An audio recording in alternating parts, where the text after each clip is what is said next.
¿Qué tal? ¿Cómo están? Muy buenas noches, tardes, a la hora que ustedes estén viendo este video. Si están viéndonos en vivo, un gusto que estén aquí con nosotros, nuevamente aquí, en Preguntas Bíblicas y listos para comenzar una nueva noche. ¿Cómo te va, hermano? Todo muy bien, todo muy bien. Acabo de salir de una reunión donde estoy bien animado de lo que estoy escuchando y esperando para el bien de la iglesia. Ojalá próximamente podemos traer algunas buenas noticias a la Ya, congregación. Estén atentos y esperando un anuncio en los próximos días.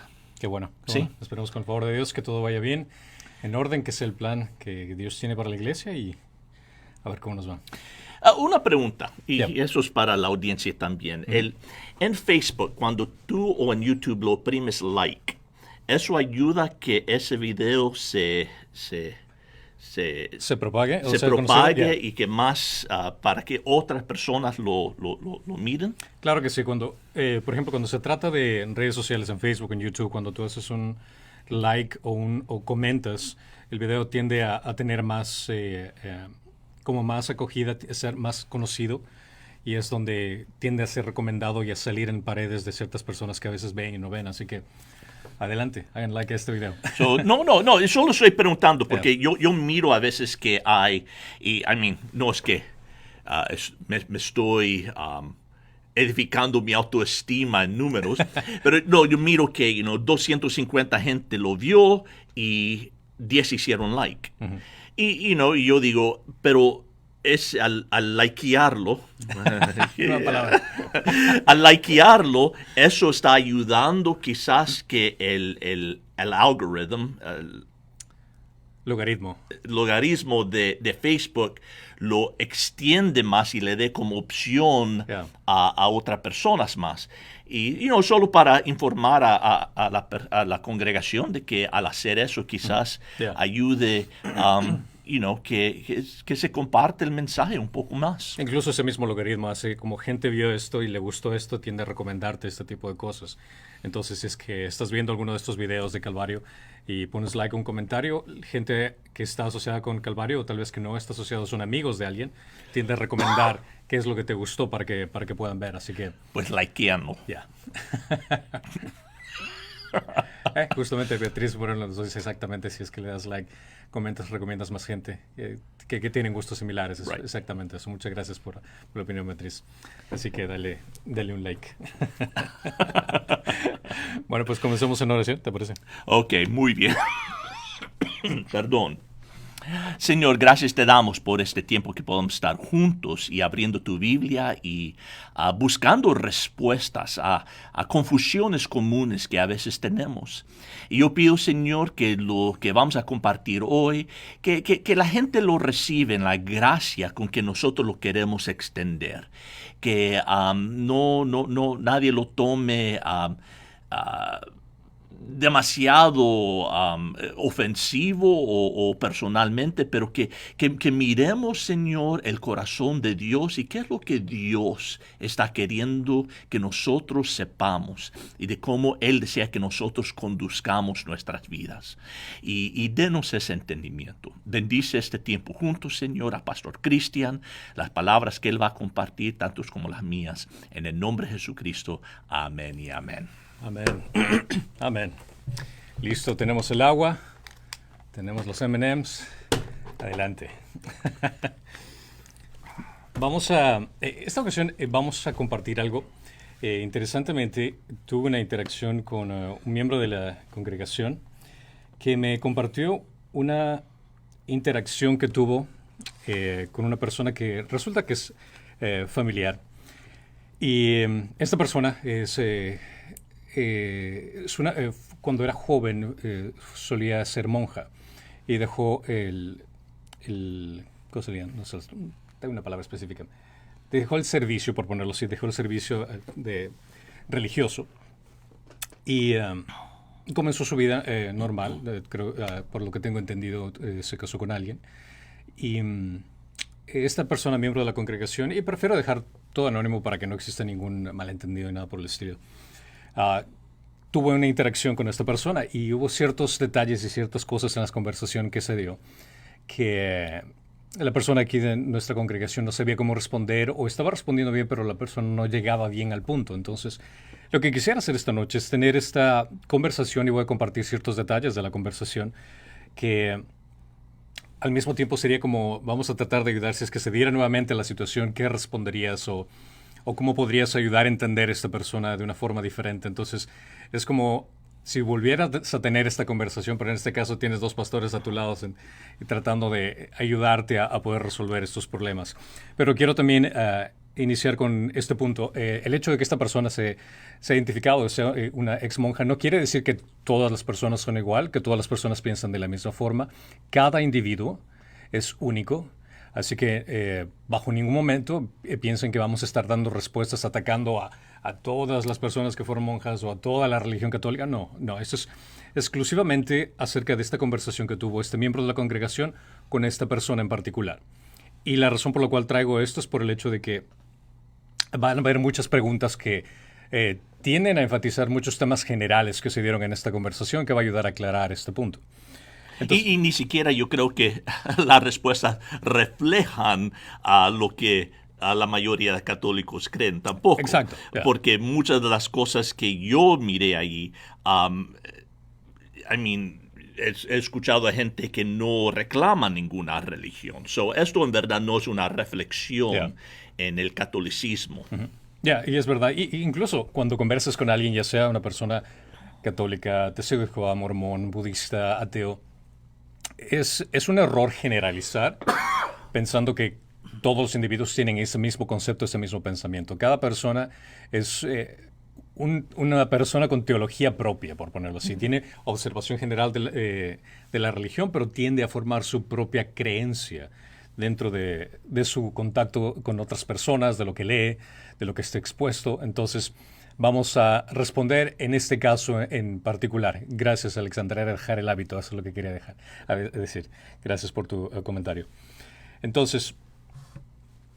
Y algo más, estoy pidiendo una pastilla para mi tos. Okay. No, pero otra cosa, yo creo que la forma que a veces nosotros crecemos en nuestra habilidad de hablar y compartir con personas es, yo no conozco a nadie que se convirtió en un evangelista experto de día a mañana. Siempre nos topamos con gente que no sé cómo responder. Y la forma que después de esa experiencia es decir, ok, ahora, ¿cómo pudiera yo responder mejor a esa persona? Y así es como nosotros aprendemos a cómo comunicar la verdad de la Biblia, el Evangelio en amor, porque no se trata de ganar una discusión, se trata de ganar su corazón.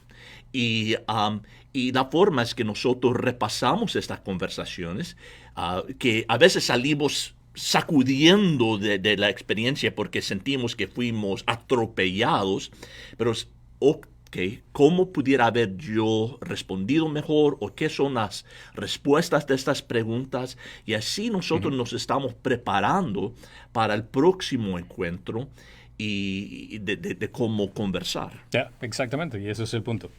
Y bueno, la conversación inicia con el hecho de que este familiar menciona que ella había sido monja en su juventud y esta persona, miembro de la congregación, le había dicho que él estaba hablando de la palabra y ella quería evangelizarla porque esta persona se había enfermado de COVID.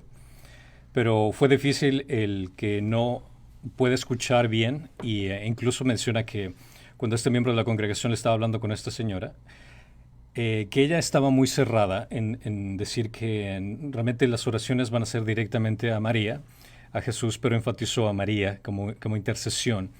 Y que así como nosotros oramos e intercedemos por nuestros hermanos en Cristo, con más razón María, que está junto a Dios, va a interceder por ella, que está allá con Dios. Y sobre todo por haber sido la madre de Jesucristo. Entonces... acá nuestra compañera de la iglesia menciona, la verdad no supe bien cómo responder, solo le dije que la palabra que dice que solo hay un mediador, un intercesor que es Jesucristo, pero ¿cómo le puedo explicar que María no intercede ya porque está muerta o por qué razón? Dice ella, así como nosotros oramos, ella ora por nosotros. Entonces, aquí es donde viene nuestra primera pregunta, entonces viene a ser, ¿Puede María o los santos interceder por nosotros al estar cerca de Dios? Bueno, y para dar esta respuesta,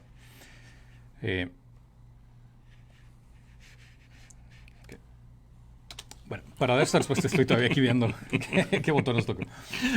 Es como pilotear un avión, todos los monitores y todo Bueno, lo ok. demás. ¿Cuáles son los botones que toco aquí? Entonces, bueno, para interceder en oración, esto es algo que se menciona tanto en el Antiguo como en el Nuevo Testamento.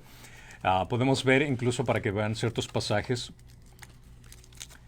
Aquí observamos, por ejemplo, en 1 Samuel 12:23, que dice: en cuanto a mí, lejos esté de mí que peque contra el Señor, cesando de orar por vosotros. Antes bien, os instruiré en el camino bueno y recto.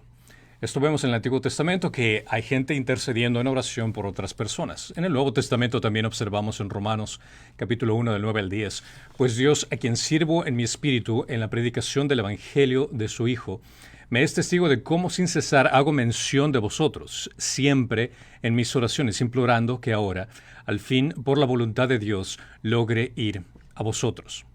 Entonces, vemos aquí referencias en el Antiguo y el Nuevo Testamento donde existe esta intercesión, donde gente pide a otras personas que oren e interceden en oración.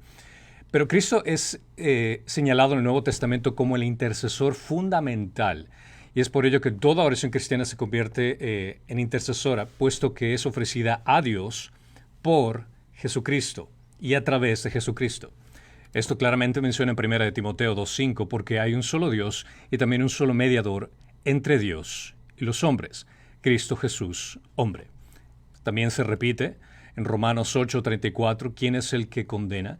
Cristo Jesús es el que murió, sí, más aún, el que resucitó, el que además está en la diestra de Dios, el que también intercede por nosotros. Entonces, somos llamados a interceder los unos por los otros en oración, pero estamos hablando acerca de personas, diferentes personas. Y la Biblia reitera una y otra vez que todos debemos de orar los unos por los otros, y hay varias peticiones y razones por las cuales tenemos que orar. En 1 Timoteo 2:2 dice: por los reyes y por todos los que están en la autoridad, para que podamos vivir una vida tranquila y sosegada con toda piedad y dignidad. Esto significa que tenemos que orar por tanto presidentes como alcaldes, todas las personas que están en control, policías, autoridad, maestros, incluso también por pastores, por cualquier persona que consideres autoridad, sobre todo pastores. No. Sobre todo por pastor. Yeah.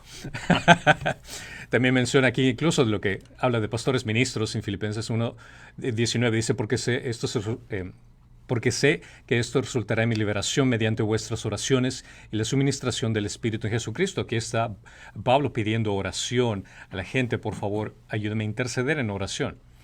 Salvación por otros. En Romanos 10:1, hermanos, el deseo de mi corazón y mi oración a Dios por ellos, para su salvación. Nuevamente estás pidiendo a otra persona para que ore para la salvación de otro individuo.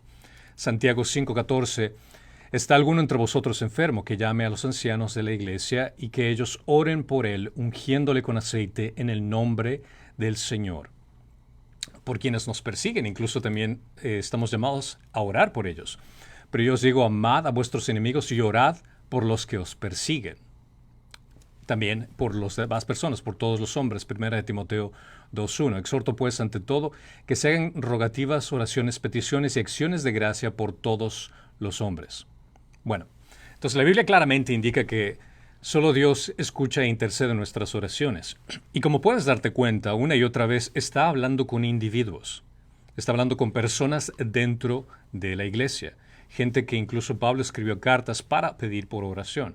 Pero en ninguna instancia no vas a encontrar en la Biblia una referencia donde se pida a una persona que ha fallecido, a alguien que está en el cielo. Por ejemplo, en este caso María. No hay ninguna referencia donde se pide exactamente a María que interceda por nosotros. Dios es el que escucha nuestras oraciones e incluso Él intercede por nosotros y nos ayuda a orar mejor. Romanos 8:26-27 dice: y de la misma manera también el Espíritu nos ayuda en nuestra debilidad, porque no sabemos orar como deberíamos, pero el Espíritu mismo intercede por nosotros con gemidos indecibles. Y aquel que escudriña los corazones sabe cuál es el sentir del Espíritu, porque le intercede por los santos conforme a la voluntad de Dios. Entonces, si queremos considerar una persona que intercede por nosotros, tenemos al Espíritu Santo que no solo intercede, sino que también nos ayuda a orar, como que mejora nuestras oraciones, por ponerlo así. Pero repito, no existe ningún fundamento bíblico que diga que una persona que ha fallecido está intercediendo por nosotros. Tampoco piden, en ningún fundamento bíblico dice que nosotros tenemos que hacer esto. La posición oficial de la Iglesia Católica es que no hay diferencia entre pedir a los santos, es decir, a las personas vivas que son consideradas santas cuando están en Cristo, como pedir a las personas que han dejado la tierra, que han fallecido, que están en el cielo. Para ellos no existe ninguna diferenciación entre una persona viva o una persona muerta cuando se refiere a este tema. Entonces muchos católicos de hecho oran directamente a los santos o a María pidiéndole ayuda, a pesar de que incluso en la práctica muchas personas tienden a pedir milagros exclusivos a María, tienden a pedir milagros exclusivos a los santos, a personas que han fallecido, los cuales incluso la misma Iglesia Católica rechaza la idea de que María o los santos puedan hacer milagros. Hicimos un video hace creo que un par de meses que habla específicamente acerca de este tema, del hecho de que ni siquiera la misma Iglesia Católica afirma que María puede hacer milagros. Entonces, ninguna de estas prácticas tiene una base bíblica, el hecho de orar a María o que ella interceda por nosotros. La apologética católica, es decir, la explicación doctrinal que le tiene la Iglesia Católica acerca de este punto, y estaba estudiando, analizando, viendo de su canon en muchas páginas de apologética católica, que prácticamente hacen como no sé cuál es la palabra en español, que es un pretzel. Bueno, no sé si saben que es un pretzel. Viene a ser como estas rodajas de galleta como una galleta, así como que está entrevuelta por un lado por el otro. Así viene a ser prácticamente como un pretzel de la Biblia, como un origami de la Biblia, a tratar de darle vueltas para tratar de explicar algo que no dice, para justificar una posición que realmente no lo dice.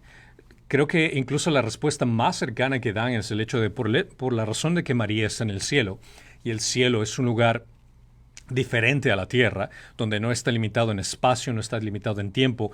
Por ende, entonces ella tiene la capacidad de escuchar las oraciones de las personas.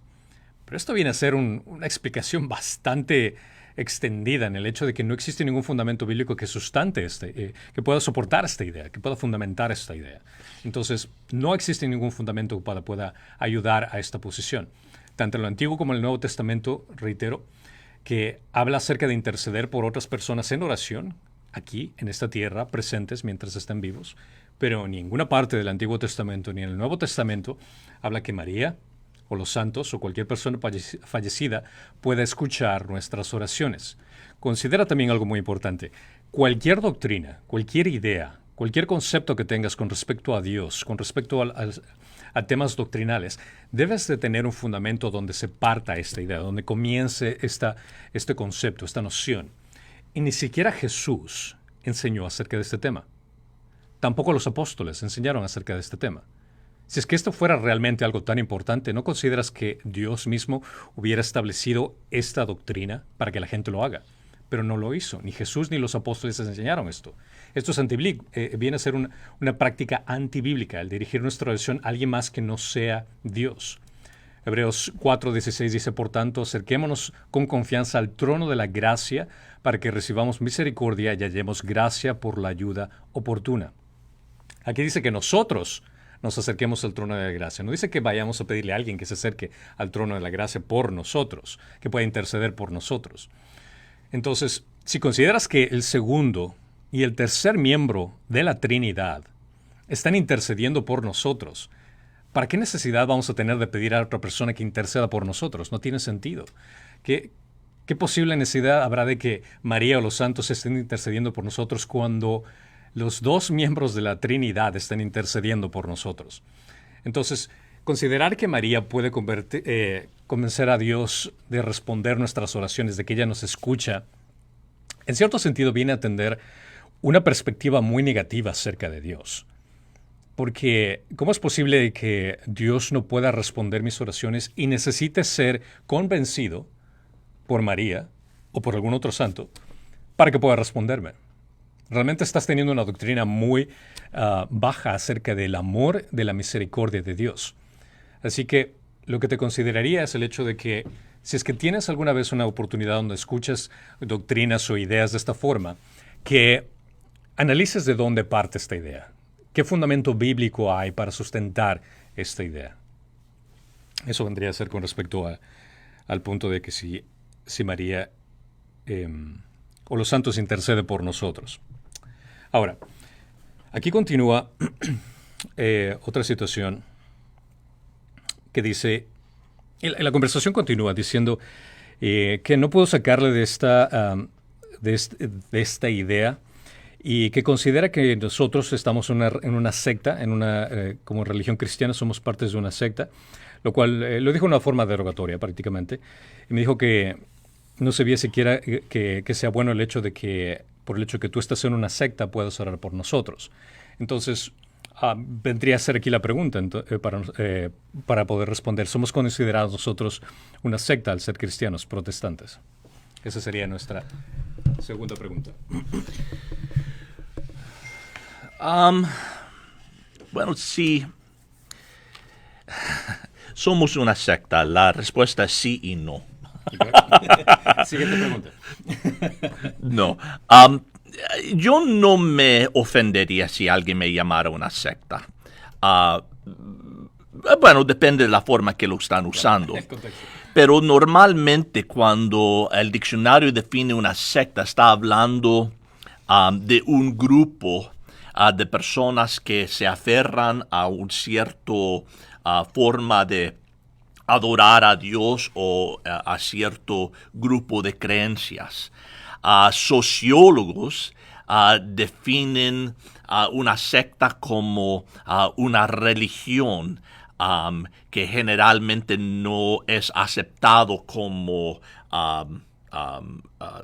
una fe mainstream.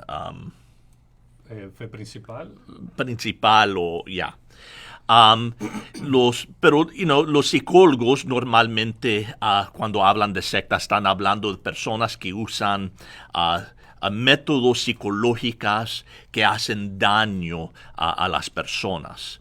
Pero normalmente tiene un contexto negativo, pero pudiéramos decir que el cristianismo es una secta del judaísmo, porque salimos del judaísmo, los raíces del cristianismo están en el judaísmo y pues no es necesariamente una cosa ofensiva, a menos que lo digan con cierto tono y cierto rechazo. Y a veces, yo he hablado con familiares o conocidos católicos y ellos dicen que los protestantes, los evangélicos, somos una secta del catolicismo porque salimos de ellos. Y aunque yo entiendo lo que están diciendo, no estoy completamente de acuerdo, porque los reformadores no estaban tratando de empezar una religión nueva. Lo que querían ellos hacer era reformar la Iglesia Católica, traer la Iglesia de regreso a las enseñanzas bíblicas de las cuales ellos se habían alejado. Yo disputaría que no es los evangélicos no hemos cambiado la doctrina, sino era el deseo de regresar a los fundamentos bíblicos. Pero normalmente cuando nosotros hablamos de una secta, como cristianos, como evangélicos, estamos hablando de grupos no cristianos que quizás se identifican como cristianos, pero ellos han adoptado y se han aferrado a doctrinas que no son bíblicas o que están siguiendo una autoridad distinta a la Biblia y a Jesucristo. El Nuevo Testamento está lleno de cartas que fueron escritos donde estaban ellos precaucionando a los lectores de falsos maestros y falsos profetas y de seguir tras falsos evangelios y herejías. Y Pues yo definiría una secta es un grupo o un movimiento que ha adoptado herejía o falso doctrina y que ellos presentan un distinto Jesús o un distinto evangelio. Y bajo eso, los evangélicos los cristianos no somos una secta en esa definición, porque nosotros estamos siguiendo a Cristo y basando nuestra fe en lo que dice a las Escrituras. También hay lo que llaman sectas, después hay el oculto, que serían religiones que son no cristianas normalmente las sectas se identifican como cristianos, pero tienen enseñanzas que son distintas a lo que enseña el Nuevo Testamento y los padres de la iglesia. El oculto sería religiones que ni siquiera se identifican como cristianos, pero están más involucrados con espiritualismo, magia, paganismo. Pudiéramos decir, Wicca es uno de esos ejemplos del oculto, el neopaganismo, muchas de las religiones egipcias, la religión de los nativos norteamericanos, algunas de las tradiciones romanas, todo eso lo llamaríamos, lo pusiéramos bajo ocultismo. Y entonces las religiones diríamos que son los diferentes Islam y el budismo y todos esos que son, ellos están siguiendo otros maestros y otras escrituras que no son la Biblia. Pero ¿es la iglesia, somos cristianos una secta de la Iglesia Católica? Bajo una definición sí, porque salimos de la Iglesia Católica. Pero bajo la definición que normalmente se usa, no, porque nosotros estamos basando nuestra fe en Cristo y en sus escrituras, que es lo que Dios nos llama de hacer. Y nunca otra vez fue el plan de los reformadores de separarse de la iglesia. Por eso se llamaban reformadores. Querían reformar la iglesia, traerlo de regreso a la enseñanza de las escrituras y en el base de lo que establecieron los apóstoles. Y como la iglesia no lo aceptó, lo rechazó y entonces ahí se separaron. Pero nunca fue su intención de empezar una nueva religión, sino de reformar el cristianismo. Yeah. ¿Eso lo contesta? Yeah, sí, prácticamente. Creo que también algo que ayuda muchísimo es que la gente tiene curiosidad al saber de esto. Sí, porque si lo vemos de una perspectiva católica, si nosotros somos una secta, nos hemos derivado para acá. Pero la importancia, y eso es algo que he aprendido muchísimo al estudiar el seminario, la importancia de estudiar la historia de la iglesia te ayuda a definir realmente qué es lo que ha ocurrido en la historia. Cuando en realidad, si es que te pones a analizar desde un aspecto histórico, la iglesia católica con C minúscula, que significa, la palabra católico significa universal. Entonces, si partamos de la iglesia católica, la iglesia universal que Dios estableció por medio de Jesucristo, los apóstoles, partiendo de este punto, la iglesia se volvió política por medio del Imperio Romano. Entonces, ahí es donde salió la iglesia católica apostólica romana. A partir de eso, entonces podríamos decir que incluso la iglesia católica vendría a ser una secta. Si es que consideramos la iglesia católica universal, donde después para el año 1500, donde los reformadores, Martín Lutero, el más importante, que era un teólogo muy grande y realmente me acuerdo leyendo ciertos libros que me daban como diciendo respuesta a los protestantes y realmente me pareció después de que estudié historia, me pareció una falta de respeto a la historia, incluso porque consideraban el hecho de que la única respuesta que tenía en este librito es Martín Lutero fue un ex monje, fue un ex monje que se casó con una ¿cómo es? No, ex cura que se casó con una ex monja. Eso es todo lo que dijeron de Martín Lutero, nada más. ¿cómo es posible? Después de estudiar la historia, realmente él era un teólogo, enseñaba dentro de la Iglesia Católica y su función no era de crear la Iglesia Protestante, sino de quejarse específicamente con aquellos que estaban controlando la Iglesia de una forma política y no doctrinal de parte de la Biblia. La gente no tenía acceso a la Biblia. Para el año 1500 eran solo los de la élite que podían leer la Biblia. Y Martín Lutero fue transformado exclusivamente a leer la Biblia.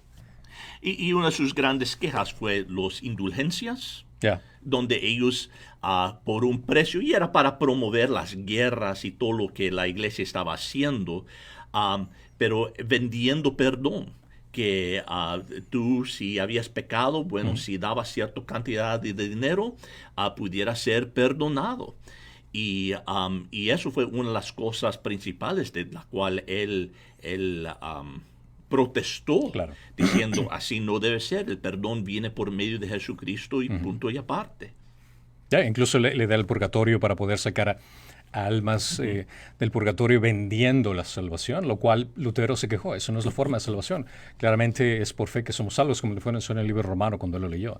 Entonces, vuelvo al pregunta original. Si realmente estamos considerando desde el punto de vista histórico de la Iglesia, tanto la Iglesia Católica Apostólica Romana viene a ser una secta porque se desvió de lo que era el principio doctrinal bíblico, y nosotros vendríamos a ser igual una desviación mucho más. Pero si partimos del concepto bíblico, todo aquel que confía en Jesucristo como Señor y Salvador y la salvación por gracia, no por obras, viene a ser un aspecto doctrinal bíblico.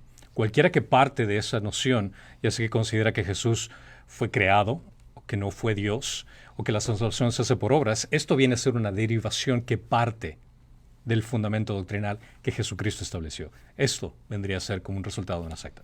Pues, ¿cómo pudiéramos nosotros, qué son algunas cosas, ingredientes que pudiéramos nosotros usar para identificar si un grupo es en verdad cristiano, o es una religión falsa o una secta? Yeah. Bueno, número uno, ¿qué creen ellos de Jesucristo? Fue un hombre, como Cristo está diciendo, fue un hombre, fue Dios, cómo ellos ven a Jesús.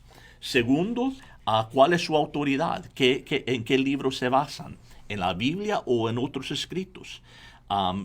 Todas las sectas tienen su propia Biblia o otros libros que ellos consideran como autoridades para la fe, extra o adición, o que son comentarios de la Biblia, dicen ellos. En otras palabras, que tienen más autoridad que la Biblia. Claro. Es el caso de los mormones o testigos de Jehová. Right. So, ellos tienen otros libros a cuales ellos han aferrado.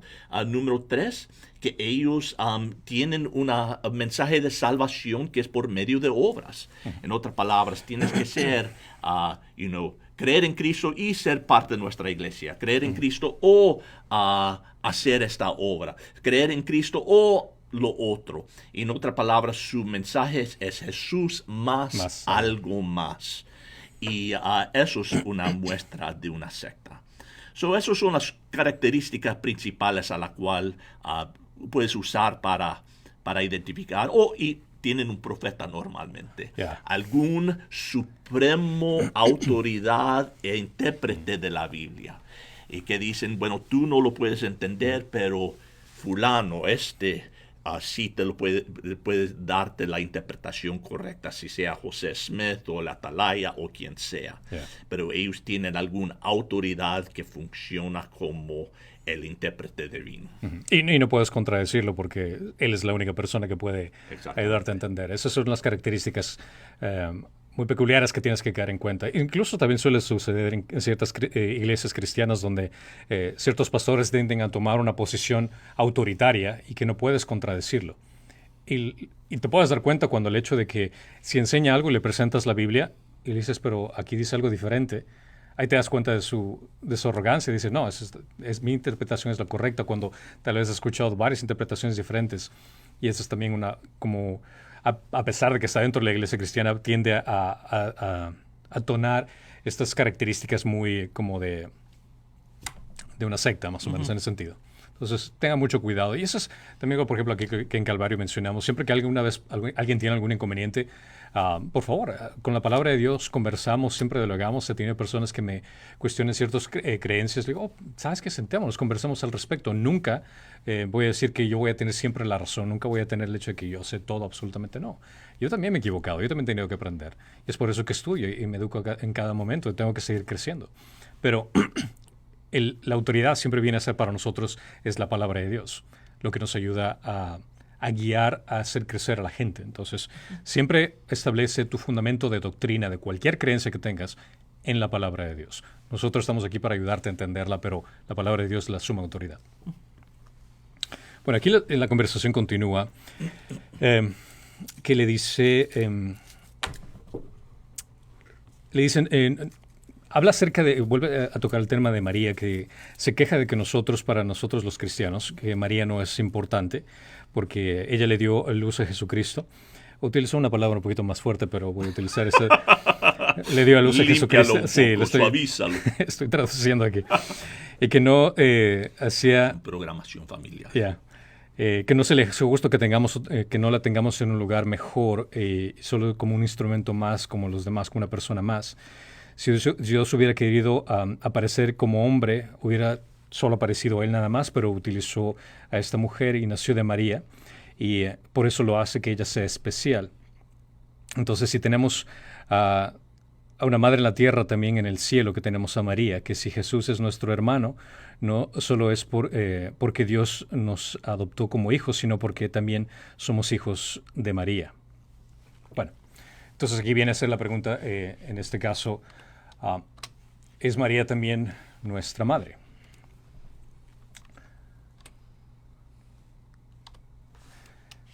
Bueno, para responder a esta pregunta, igual, nuevamente, vámonos con las Escrituras. Y vamos a establecer quién realmente fue María. Trato de hacer esto muy, muy corto porque tenemos varias respuestas que hacer aquí, así que estamos haciendo lo más compacto palabra posible. famosa, el paso al Cristo. Sí. Lo voy a hacer rápido. Bueno, entonces aquí menciona Lucas 1:28, habla acerca de María, que dice: y entrando el ángel le dijo, salve, muy favorecida, el Señor está contigo, bendita eres tú entre las mujeres. María, como puedes darte cuenta aquí, fue favorecida, recibió gracia. Lucas 1:47 dice, y mi espíritu se regocija en Dios mi Salvador. Esta es la respuesta que María dio acerca de la importancia que le había dado, el hecho de que ella pueda llevar en su vientre a su propio Salvador, ya que María también necesitaba salvación. La Biblia nunca dice que María era alguien diferente, excepto que un ser humano normal que Dios eligió para usar de una manera extraordinaria. Entonces, el valor que tiene María, por lo que leemos las Escrituras, es por lo que Dios escoge a María.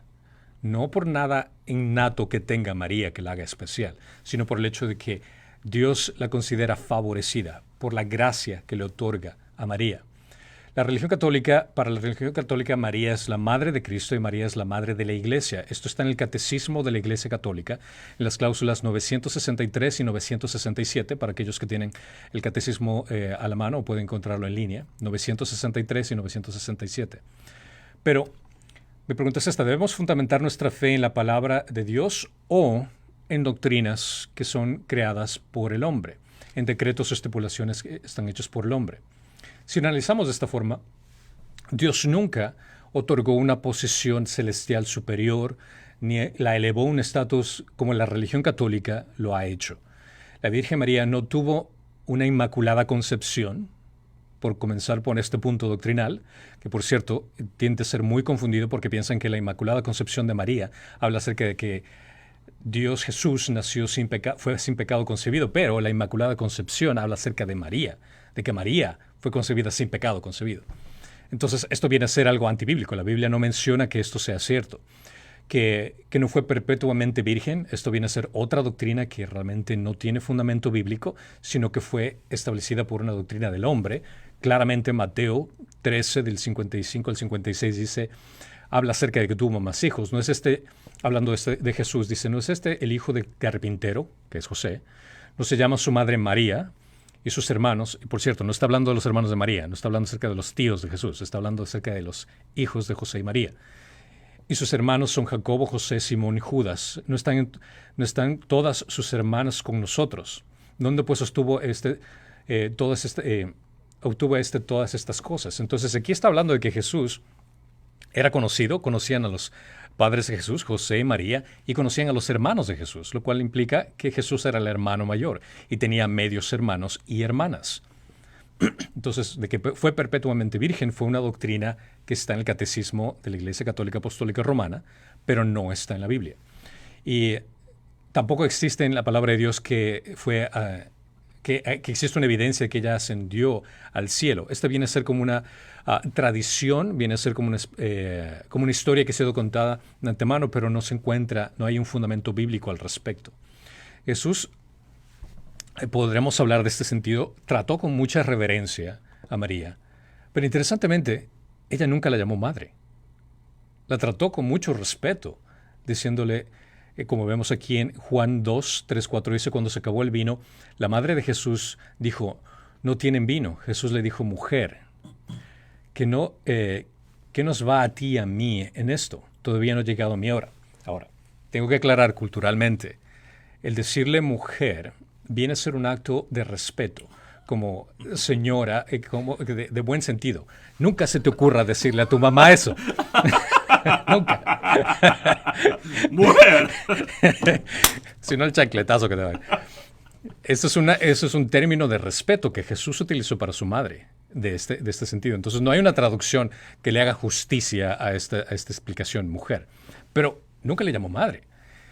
Entonces, y si te pones a analizar, Jesús tuvo oportunidades de elevar en estatus superior en varias ocasiones a su madre, pero no lo hizo. En Lucas 11, 27 al 28 dice, sucedió que mientras decía estas cosas, una de las mujeres en la multitud alzó su voz y le dijo, dichosa la matriz que te concibió y los senos que te criaron. Pero él dijo, al contrario, dichosos los que oyen la palabra de Dios y la guardan. Este es un momento fabuloso para decir, sabes que sí, mi mamá realmente es especial, póngale atención. Pero Jesús no lo hizo.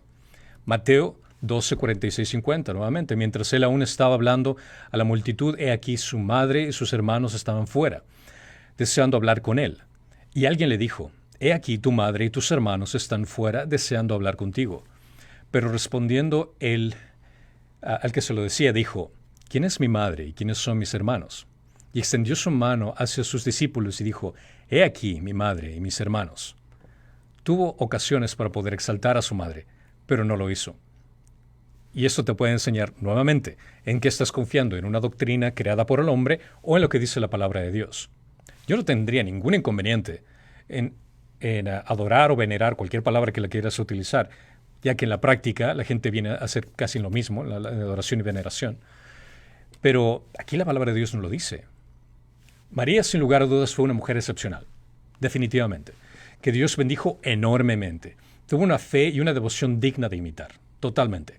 Ella estuvo fielmente en la llegada de Jesús, estuvo en todo su ministerio, estuvo presente en la crucifixión, estuvo con los apóstoles cuando se dio Pentecostés, la llegada del Espíritu Santo, y muy probablemente estuvo en la ascensión de Cristo, no da el detalle específicamente.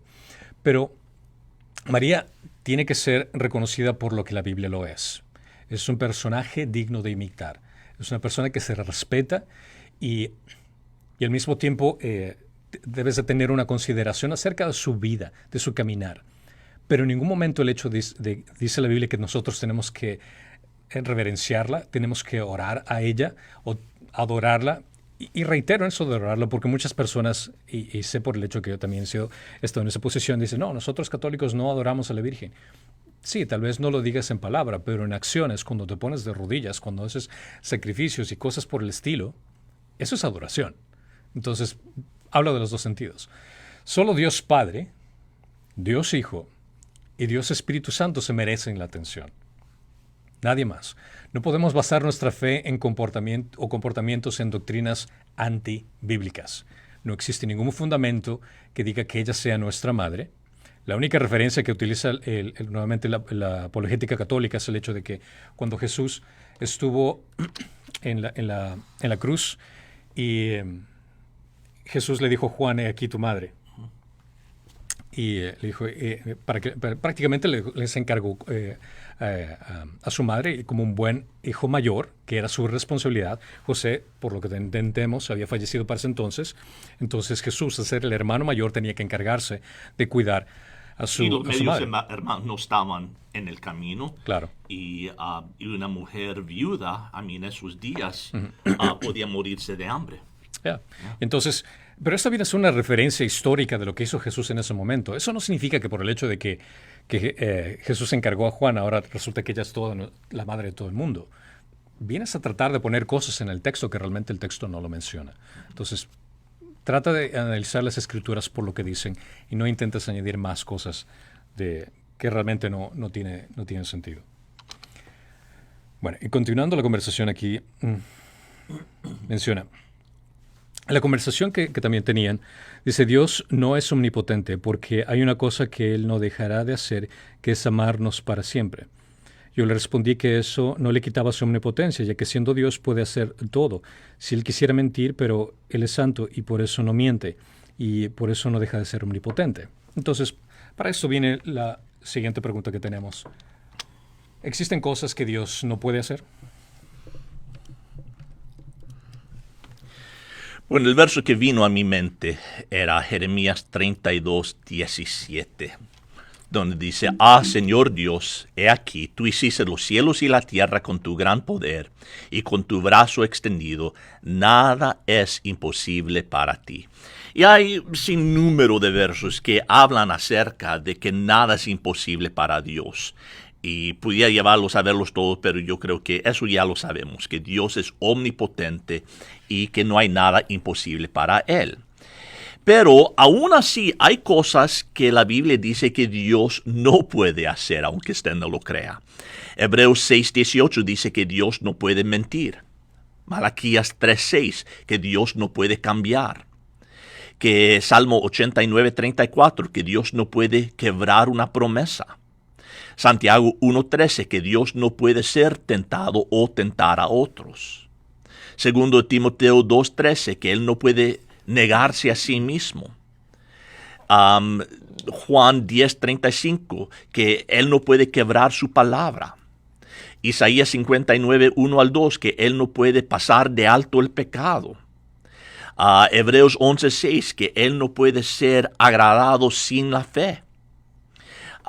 Y Jeremías 31:3, que Él no puede dejar de amarnos.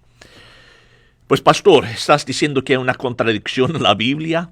Que Dios puede hacer todo, que no hay nada imposible para Él, pero hay cosas que Él no puede hacer. No es una contradicción. Dios no puede hacer estas cosas porque van en contra de su naturaleza. Dios no puede dejar de amarnos porque Él es amor. Dios no puede pecar porque Él es santo. Y eso no es contradicción, porque eso es su naturaleza, es su carácter, es quien Él es. Y Él no puede hacer nada en violación de su naturaleza.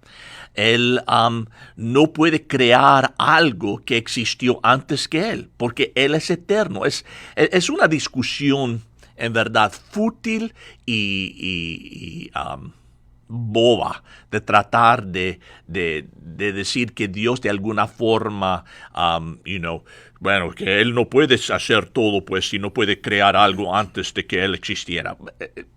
Otra vez, no puede hacerlo porque va en contra de quien Él es, su naturaleza, su carácter. Pero de allí, ¿hay cosas imposibles para Dios? Claro que no. Él puede hacer todo, mientras se conforma a quien Él es como Dios, sencillamente. Perfecto. Pastor Chris me dijo, respuestas breves porque hay muchas. Las mías son breves, toma nota, las de él son largas. Solo quiero que se den cuenta, ¿ok? Ok, listo. Trato de hacer lo mejor posible aquí. Bueno, continúo aquí. Repítame, vamos. La pregunta siguiente viene a ser, va a estar relacionada en este punto. La conversación continúa, dijo, y luego también me dijo que quería Ah, ella tenía la seguridad de que Jesús y María la recogerían cuando muera. Y, y hasta me dijo que si Dios no le permitiera entrar al cielo, si estuviera acaso equivocada, que se conforma con saber que aún en el infierno la va a amar. También Dios ama al diablo, aunque esté ahí en el infierno. Que Dios ama el pecador, pero odia al pecado. Entonces, con esta pregunta viene a ser, Dios ama al pecador y odia al pecado. ¿Dónde estamos? Vamos a analizar esto. Me parece, si vemos la doctrina bíblica acerca de Dios, las características de Dios, sabemos que Dios es amor. Aquí en 1 de Juan 4:8 dice, el que no ama no conoce a Dios, porque Dios es amor. Claramente, esto es una característica de Dios, Dios es amor. Pero si leemos en Salmo 5:5 dice, los que se jactan no estarán delante de tus ojos, porque aborreces a todos los que hacen iniquidad. La palabra aborrecer que se utiliza aquí en hebreo es una palabra fuerte, viene a ser asociada con odiar. Ahora, la naturaleza de Dios es amor. Lo hace en el sentido de que mira el bienestar de todos. Y Él odia a todo lo que vaya en contra de su naturaleza, odia lo que va en contra de lo que Él es. No es una contradicción para un ser humano ser capaz de amar o odiar. Nosotros tenemos la característica de Dios, podemos tener los mismos atributos de Dios en ese sentido de podemos amar y podemos odiar. Y tampoco para Dios es imposible el poder amar y odiar. La gran diferencia aquí es el hecho de que Dios no está contaminado con el pecado. Entonces, para Dios es fácil amar perfectamente como odiar perfectamente. Para nosotros no. Dios odia tanto al pecador como al pecado que comete, al pecador que lo comete. Bíblicamente, Deuteronomio 12:31. No procederás así para que el Señor tu Dios, porque toda acción abominable que el Señor odia, ellos lo han hecho en honor a sus dioses, porque aún sus hijos y sus hijas queman en el fuego en honor a sus dioses. Dios odia la idolatría y por ende a todos los que lo practican. Deuteronomio 16:22. Ni levantarás para ti pilar sagrado, lo cual aborrece el Señor tu Dios. Dios odia esa acción. Salmos 5:4-6. Porque tú no eres un Dios que se complace en la maldad. El mal no mora contigo. Los que se jactan no estarán delante de tus ojos. Aborreces a todos los que hacen iniquidad. Destruyes a los que hablan falsedad. El Señor abomina al hombre sanguinario y engañador. En Salmos 11:5, el Señor prueba al justo y al impío, y su alma aborrece al que ama la violencia. Y que habla de los dos términos, tanto la acción como la persona que lo hace.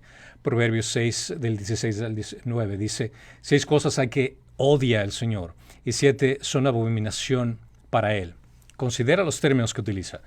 Ojos soberbios, lengua mentirosa, manos que derraman sangre inocente, un corazón que maquina planes perversos, pies que corren rápidamente hacia el mal, un testigo falso que dice mentiras, y el que siembra discordia entre hermanos. Entonces, por lo que podemos ver, el pecado no se puede separar del pecador basado en bíblicamente. Los dos van de la mano. Y el perdón va otorgado específicamente para aquel que comete el pecado. No se puede separar los dos. Su amor está presente tanto para aquel que comete pecado cuando viene en arrepentimiento a Cristo.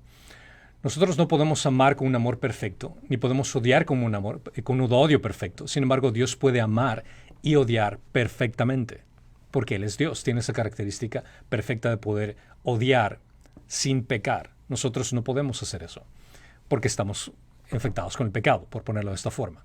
Dios puede odiar sin intención pecaminosa, puede odiar al pecador de una manera perfectamente santa, y aún así perdonar amorosamente al pecado en el momento que la persona se arrepiente y llega con fe a Cristo. En Apocalipsis 2:6 dice, sin embargo, tienes esto que aborreces las obras de los nicolaitas, los cuales yo también aborrezco. Aquí demuestra una acción de que cuando tú aborreces el pecado, Él también aborrece el pecado, entonces tienes algo en común con Dios.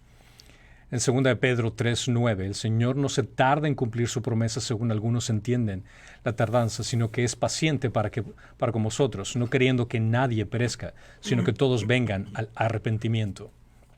Dios no se complace con la muerte de los malvados. Ezequiel 18:32 claramente lo menciona, y pues yo no me complazco en la muerte de nadie, declara el Señor Dios. Arrepentíos y vivid. Y es paciente, como lo menciona en 2 de Pedro 3:9. El Señor se tarda en cumplir sus promesas, si algunos entienden la tardanza, sino que es paciente para con vosotros, no queriendo que nadie perezca, sino que todos vengan al arrepentimiento. Antes de que una persona se arrepienta y crea en el Señor Jesucristo, es enemigo de Dios. Todos nosotros hemos sido enemigos de Dios. Colosenses 1:21 menciona: y aunque vosotros antes estabas alejados y eras de ánimo hostil, ocupados en malas obras, no nos interesaba Dios, no queríamos saber nada de Dios.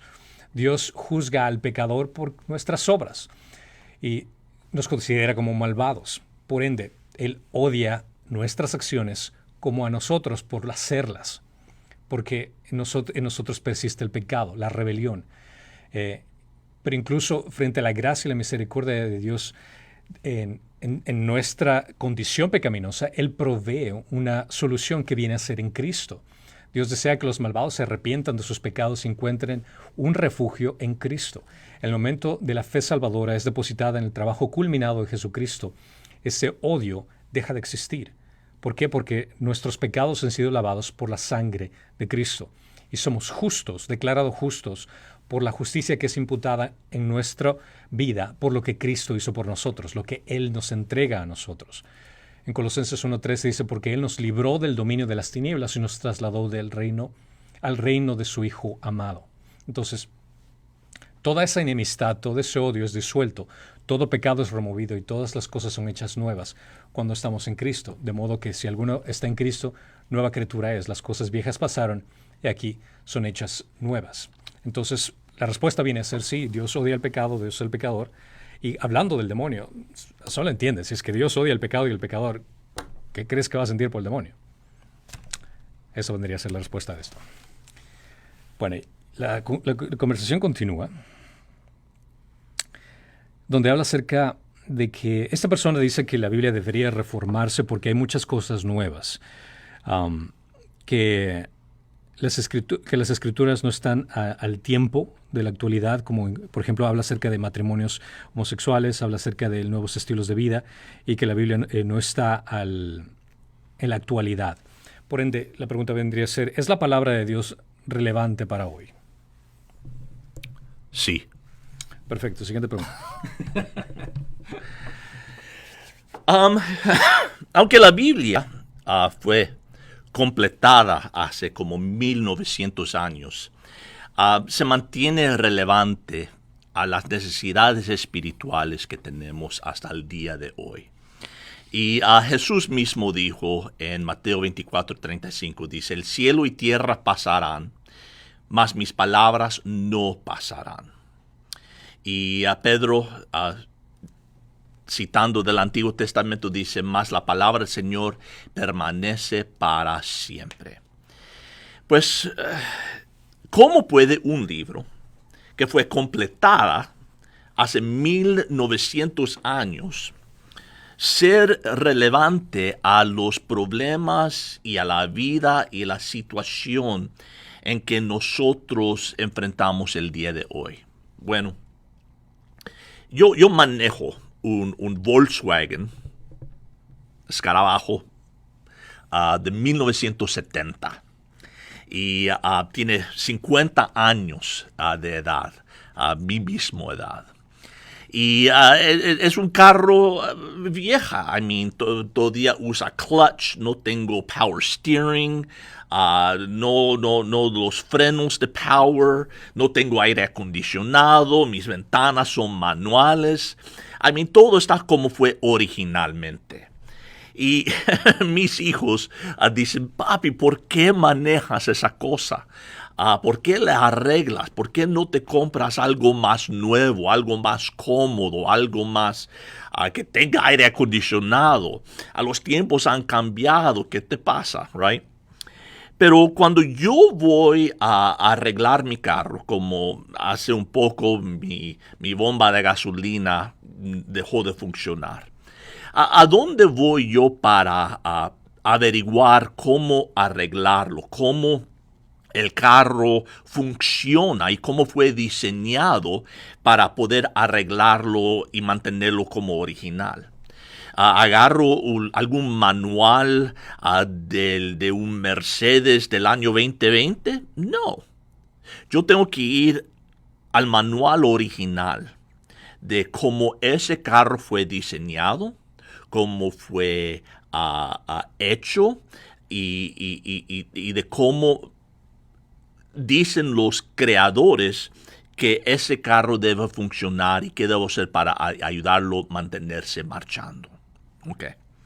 La Biblia fue escrita como un manual para que nosotros conociéramos a Dios, pero también que nosotros entendiéramos cómo vivir una vida que le complace a Dios.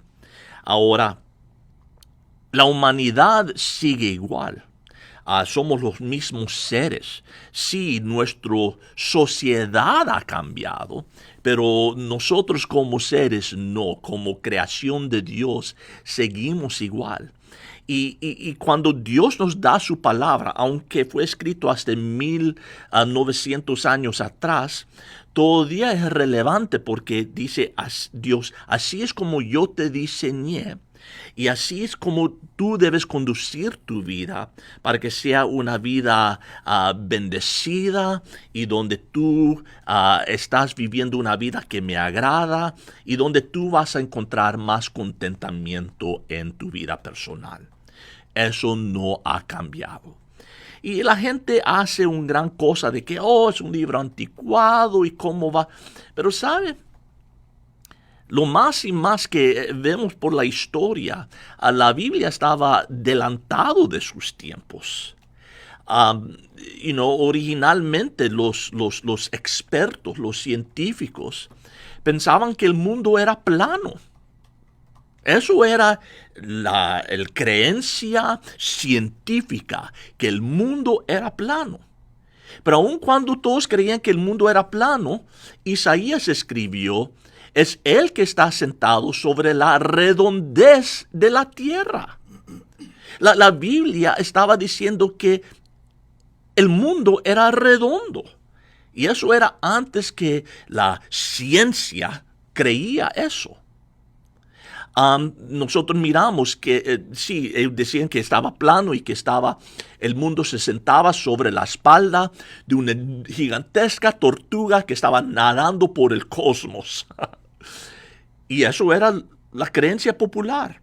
Pero Job dice, Él extiende el norte sobre el vacío y cuelga la tierra sobre la nada. Job ya estaba diciendo que el mundo está colgado sobre la nada, está en el espacio. Y eso no fue descubierto como realidad hasta 1687 por Isaac Newton, 3000 años después de Job. ¿Cuál es mi punto? Mi punto es que la Biblia siempre ha sido correcta, precisa. Y es dado a nosotros como una guía, como dirección divina de Dios, de cómo nosotros podemos vivir y conducir nuestras vidas de una manera que le agrada a Él y también que nos va a agradar a nosotros, donde nosotros vamos a ser bendecidos por seguir sus enseñanzas. Ahora, esa discusión diciendo que la Biblia es anticuada y que normalmente eso lo encuentro cuando estoy hablando con personas acerca del homosexualismo y cómo la Biblia es anticuada, dice que un hombre y una mujer, pero nosotros tenemos que ser abiertos al matrimonio homosexual y a que eso es una vida alternativa y tenemos que modernizar la Biblia. Y eso es de creer que de alguna manera que esas cosas no existían en los días que escribían la Biblia.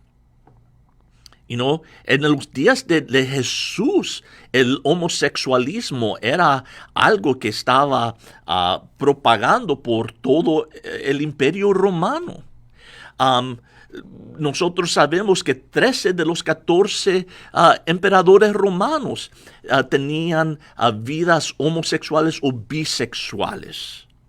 Nerón, que fue el emperador durante los tiempos de Pablo, se casó con un hombre, tuvo una ceremonia donde él ni siquiera un hombre, era un muchacho, era un joven, y él se casó con un joven, y eso fue...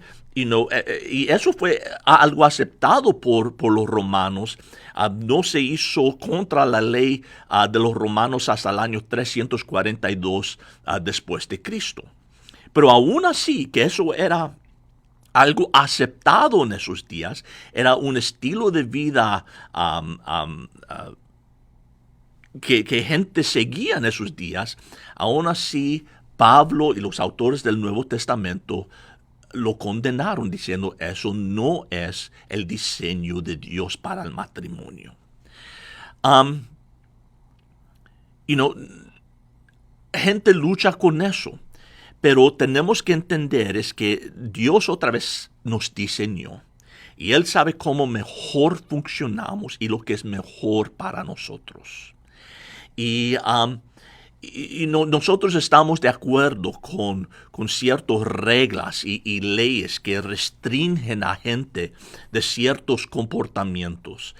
Mucha gente está a favor de que se aumenten los impuestos sobre los cigarrillos para que menos gente fume porque les hace daño.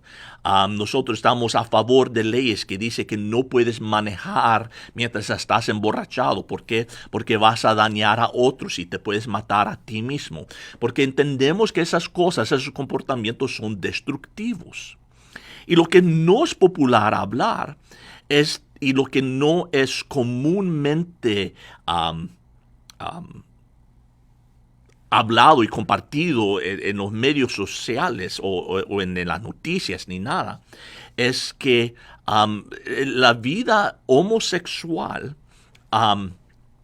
trae grandes riesgos al individuo y también a sus parejas. Y yo estaba leyendo un reporte del CDC, que es el Departamento de Contagio y Salud y de las Enfermedades aquí de los estados. Y eso fue un reporte del año 2017 que dice que en el último año han visto que se ha aumentado el número de sífilis en los Estados Unidos. 90% de esos casos son de hombres y 68% de ellos son gente que sigue la vida homosexual. En otras palabras, la gran mayoría están viviendo ese estilo de vida. Y 45% de aquellos homosexuales que tienen sífilis también tienen SIDA. Y el artículo sigue hablando acerca del aumento de soledad que sienten aquellos que están en la vida homosexual, el abuso de drogas y alcohol, y el número de suicidios es mucho más alto. Y pues yo creo que cuando Dios habla y da estas prohibiciones, dice, yo sé cómo te diseñé, yo sé cómo te hice. Y cuando nosotros nos rebelamos contra el plan de Dios y decimos, yo voy a vivir mi vida a mi manera, si es, en cuanto a mis decisiones de parejas sexuales o, voy a tomar o parrandear, lo que sea, que eso va en contra del plan de Dios y que va a haber consecuencias. No es Dios en el cielo enviando esas consecuencias como rayos de su punta de su dedo, sino son consecuencias naturales que vienen por seguir ese estilo de vida, daños que se ocurre a nosotros mismos. Pues cuando Dios da estas prohibiciones, que Él dice que la gente no siga comportamientos homosexuales, lo está diciendo en amor, no en rechazo, no a odio, sino deseando el mejor para su creación.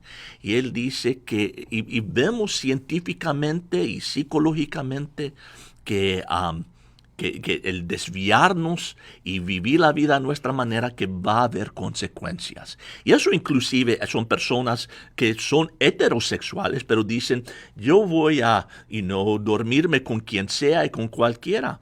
Eso también trae consecuencias. Eso no es solamente hablando del homosexualismo, es cualquier área donde nosotros decidimos que vamos a hacerlo a nuestra manera. Y gente que decide que van a vivir una vida, ¿cómo se dice?, libre sexualmente, hay consecuencias que resultan de eso. No es cuestión de amor y no es cuestión de que Dios tiene que ponerse la Biblia al día. No, él nos diseñó, Él nos creó, Él dice, eso es el manual de cómo pueden tener una relación conmigo, pero también de cómo conducir su vida para que ustedes sean máximamente bendecidos. Y usualmente cuando las personas tienden a pensar de esta forma, que la palabra de Dios no es relevante, no se están aferrando a la palabra de Dios en el sentido de que no la están estudiando, analizando y comprendiendo de que cuando leemos acerca de las características de Dios en ese entonces, en ese tiempo bíblico, puede que haya ocurrido en ese entonces, pero Dios no cambia. Dios es eterno. Dios es inmutable. No cambia. Es decir, que las características, todo lo que Él odiaba en ese entonces, todo lo que lees que Él amaba en ese entonces, todas las cosas que estás leyendo en la historia cuando lees la Biblia, estás enterándote acerca de las características del Dios de ahora, el Dios de este momento. Ese Jesús de ese entonces es contemporáneo en este entonces. Ese Jesús que salvó a la gente en ese entonces también salva a la gente ahora de la necesidad y que tenemos de liberarnos del pecado que nos consume, del cual somos cautivos. Entonces es más que relevante. Es más, no existe otro libro que sea más relevante que este. El resto de las cosas que vas a leer prácticamente son las mismas cosas que han ocurrido en la historia, pero con otro título. Viene a ser exactamente lo mismo. La historia que se repite. Bueno, en la siguiente sección de la conversación que tuvieron, aquí nuestra hermana en la congregación estaba un poco frustrada y se sentía un poco triste por el hecho de que su corazón era de querer compartir el evangelio con su familiar, pero no sabía cómo explicar bien las cosas. Dice que me faltaba mucho para prepararme para evangelizar y no es la primera vez que paso por varias veces que soy rechazada y me siento horrible, pero le pido a Dios que una semilla haya quedado en esa persona que me rechazó. Y considera que el rechazo obviamente entiende que no es a ella, sino a la palabra de Dios que está tratando de compartir. Entonces la pregunta viene a ser en este punto, ¿cómo puedo prepararme para ser un mejor evangelista? Bueno, esto viene a ser al aclarar, el compartir el evangelio, sobre todo cuando se trata de familia, es complicado. Es realmente complicado. Creo que en mi vida ha sido más fácil compartir, ir a la casa, viajar a otro país, tocar la puerta de una persona extraña y compartir el evangelio. Eso para mí ha sido más fácil, subir montañas y no tengo ningún problema con eso, pero compartir el evangelio con un familiar o con un amigo es más complicado. Bueno, la Biblia dice que un profeta no es bienvenido en su propio pueblo. Y esa es la razón. No, pero, la familia dice, yo te recuerdo cuando tú hacías esto y lo otro, o los otros dicen, ¿quién eres tú? Yo te cambié los pañales, ¿quién eres tú para decirme a mí? Exacto, exacto. Entonces, viene a ser más difícil el tratar de compartir con la familia, pero esto es algo que estamos llamados a hacer y Dios nos pide que lo hagamos. Y las divisiones, los problemas que vamos a tener al compartir con familiares, con amigos, es algo que Dios nos ha prometido que va a ocurrir. Si vemos en las Escrituras en Lucas 12, del 51 al 53 dice, ¿pensáis que vine a dar paz en la tierra? No, os digo sino más bien división. Porque desde ahora en adelante 5 en una casa estarán divididos, 3 contra 2 y 2 contra 3. Estarán divididos el padre contra el hijo, y el hijo contra el padre, la madre contra la hija, y la hija contra la madre, la suegra contra su nuera, y la nuera contra su suegra. Sin embargo, el Evangelio es algo que como cristianos estamos comprometidos en compartir, porque es un llamado que Dios nos ha dicho que tenemos que hacer. Mateo 28, 19 al 20 dice: Id pues y haced discípulos en todas las naciones, bautizándolos en el nombre del Padre y del Hijo y del Espíritu Santo, enseñándoles a guardar todo lo que los he mandado, y aquí yo estoy con vosotros todos los días hasta el fin del mundo. Hechos 1:8 dice: pero recibiréis poder cuando el Espíritu Santo venga sobre vosotros, y me seréis testigos en Jerusalén, en toda Judea y Samaria, y hasta los confines de la tierra. Primera de Pedro 3:15. Voy a regresarme a un versículo. Pero aun si sufrís por causa de la justicia, dichosos sois, y no os amedrentéis por temor a ellos, ni os turbéis, sino santificad a Cristo como el Señor de vuestros corazones, estando siempre preparados para presentar defensa ante todo el que os demande razón de la esperanza que hay en vosotros, pero hacedlo con mansedumbre y reverencia. Entonces, cuando compartimos el Evangelio,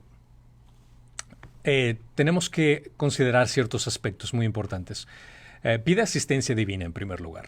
Cuando vas a compartir, sea con quien sea, familiar, amigo, vecino, quien sea, tienes que pedir asistencia divina. No puedes hacer esto por tu propia cuenta. Ora para que Dios cambie sus corazones y que ellos puedan entender el Evangelio. En 2 Corintios 4:4 dice: en los cuales el Dios de este mundo ha cegado el entendimiento de los incrédulos, para que no vean el resplandor del Evangelio de la gloria de Cristo, que es la imagen de Dios. Tenemos un enemigo, el cual está cegando a nuestros familiares, a nuestros queridos amigos que tanto anhelamos que entiendan el Evangelio, que está cegando sus ojos espirituales, que no pueden ver con su corazón espiritual, porque su corazón está de piedra. No pueden entender el mensaje. Entonces puedes orar a que Dios cambie ese corazón para que esa semilla del Evangelio pueda crecer. Ora para que Dios los convenza de su amor por ellos y su necesidad de salvación a través de Jesucristo. En Juan 1:12 dice: pero todos los que le recibieron les dio el derecho de llegar a ser hijos de Dios, es decir, a los que creen en su nombre. Pídele a Dios que puedan entender la salvación, que puedan captar la necesidad de Cristo, conocer su condición pecaminosa y por qué Cristo es diferente a cualquier otro líder religioso, como el cristianismo es diferente a cualquier otra religión, el cristianismo bíblico. Ora por sabiduría para poder compartir el mensaje apropiadamente. En Santiago 1:5 dice: pero si alguno de vosotros se ve falto de sabiduría, que la pida a Dios, el cual da a todos abundantemente y sin reproche, y les será dada. Pídele a Dios no solo que te ayude a preparar el terreno, sino que también que te llene de su espíritu para hablar las palabras indicadas, para mencionar esos pasajes bíblicos que necesiten escuchar. Y debemos estar dispuestos y arriesgarnos para compartir el Evangelio. Proclama el mensaje de salvación a través de Jesucristo a tus amigos, a tus familiares. Y te voy a decir esto: equivócate y aprende. Cuando tienes miedo por el hecho, es que tal vez no conozco estas cosas, no sé lo que va a ocurrir, es cuando te equivocas o cuando te hacen preguntas que no entiendes o que no puedes responder, donde puedes crecer más. No tienes que llegar a un nivel así como que ahora sí ya creo que lo sé todo para comenzar a recibir evangelizar. Comienza con lo poco que conoces. Y cada vez que te vas encontrando con alguien, Dios te va a proporcionar la persona indicada para que pueda ayudarte a crecer en el proceso. Como aquí en este caso nuestra hermana que tuvo este encuentro con su familiar. Esto fue algo que le ayudó a crecer más. Y nosotros estamos ayudándole para que pueda responder ciertas preguntas en adelante. La idea es el hecho de prepararte, de poder aprender de tus errores. Y créeme que cuando cometes errores es cuando aprendes más. Estar siempre preparado para hablar de tu fe, haciéndolo con respeto y con gentileza. Como mencionamos al principio, el responder ciertas cosas bíblicas, teológicas, no se trata del hecho de ganarte una medalla por el hecho que destruiste la creencia de otra persona, por el hecho de que humillaste la falta de conocimiento bíblico que tiene la otra persona. No se trata de eso.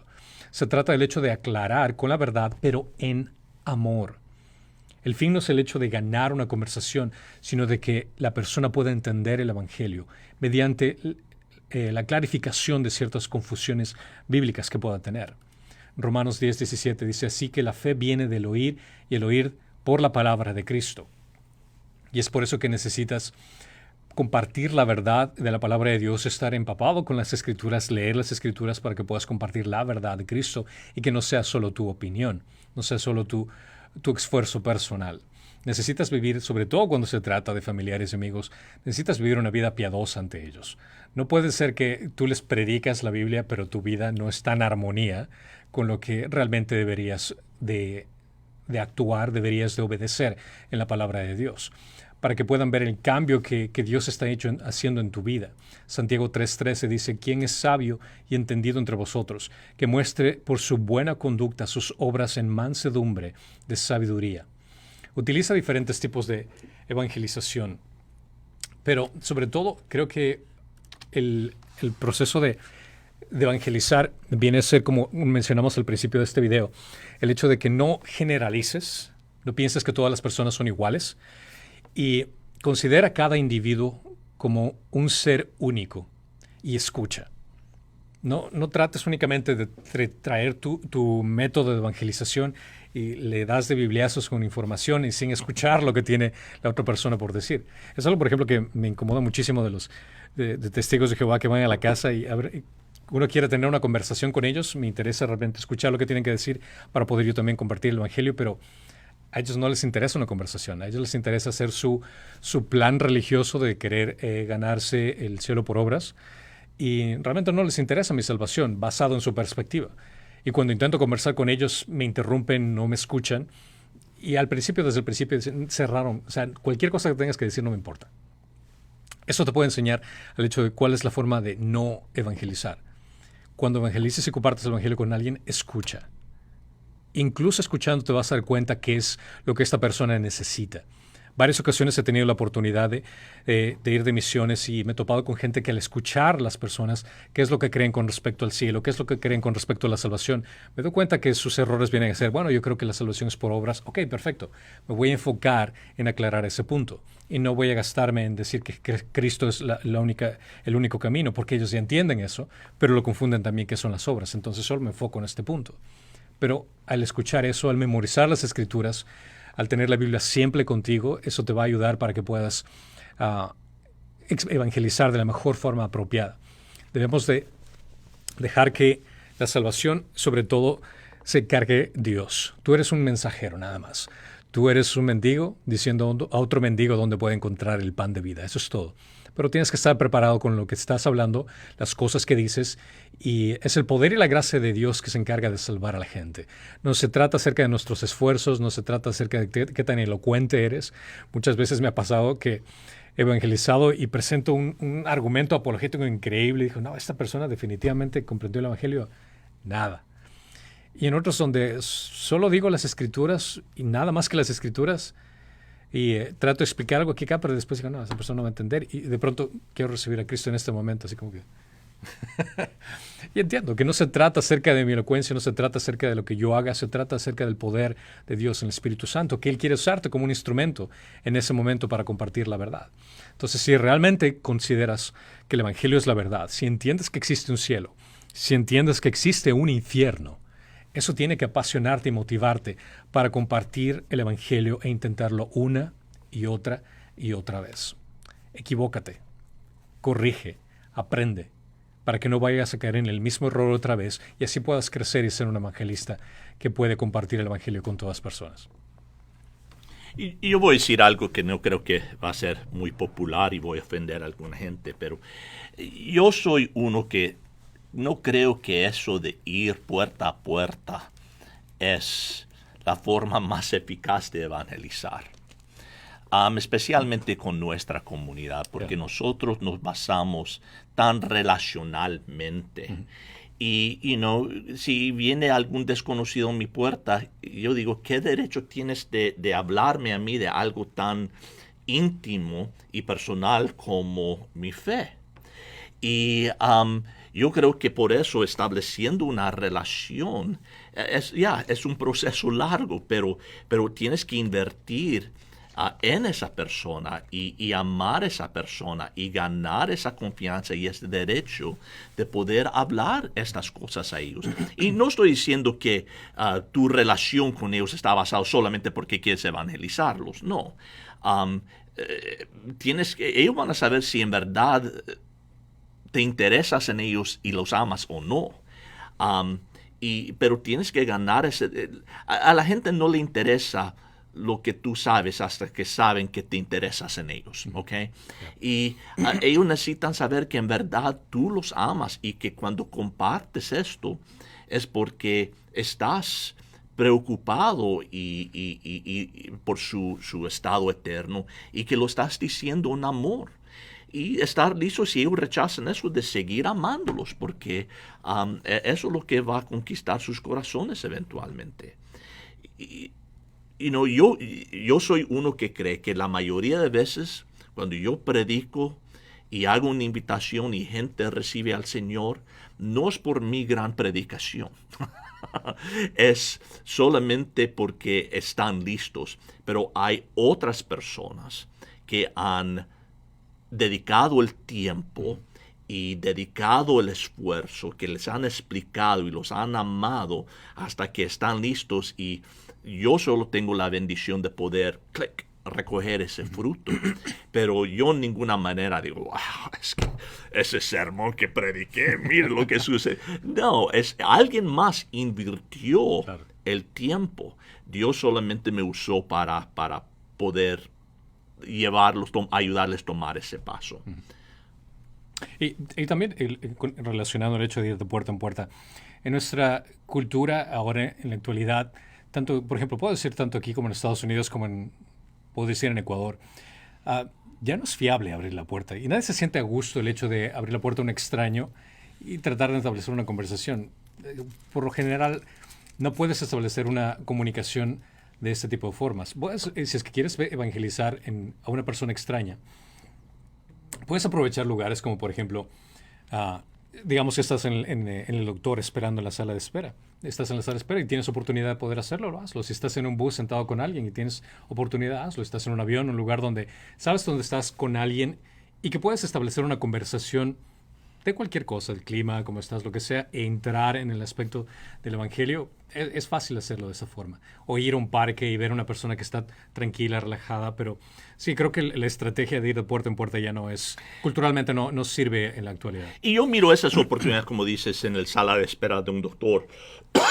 Es como estoy plantando semillas. Exacto. O estoy quizás regando ya una semilla que alguien más ha plantado. Y, muchas veces yo no trato de llevarlos a, ínquense aquí conmigo, yo solo digo, yo sé que Dios tiene otros individuos allá afuera, y mi parte quizás es de poner un poco de abono, un poco de agua, o plantar una semilla, y yo sé que Dios tiene alguien más en el camino de ellos que va a seguir ese proceso. Quizás yo nunca sepa, pero estoy siendo obediente en haciendo mi parte. Así es. E incluso para aquellas personas que tienen pavor el hecho de tratar de hablar con un extraño, ¿qué tal utilizar un tratado de esos tratados bíblicos que puedes entregar a alguien y decir, hey, ¿sabes qué? Me gustaría que si puedes tener la oportunidad de leer esto, y listo. O algo por el estilo. O sea astuto en la forma que compartes el evangelio con alguien.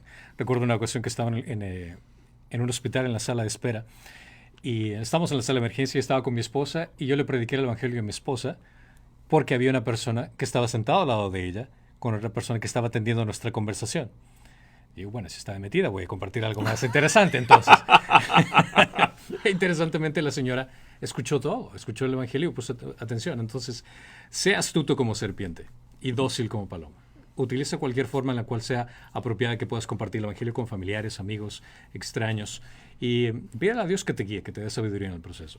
Y puedo decir algo más que no tiene en verdad que ver, pero una persona no tiene que hacer una oración para ser salvo. Okay, somos salvos por fe. ¿Por qué hago yo la oración? Bueno, porque es una forma primeramente que la gente expresa a veces su fe, pero también les da como un lugar, un tiempo para recordar. Yo recuerdo cuando. Yo sé que yo recibí al Señor cuando yo escuché el Evangelio en un estudio bíblico que asistí en la universidad. Pero cuando yo fui al frente y oré con el pastor, yo ya estaba salvo porque ya puse mi fe, pero yo puedo ver atrás y es como algo tan memorable para mí que yo recuerdo ese tiempo. Pero, no, la oración solamente es como un punto de referencia. punto de referencia, Yeah. gracias.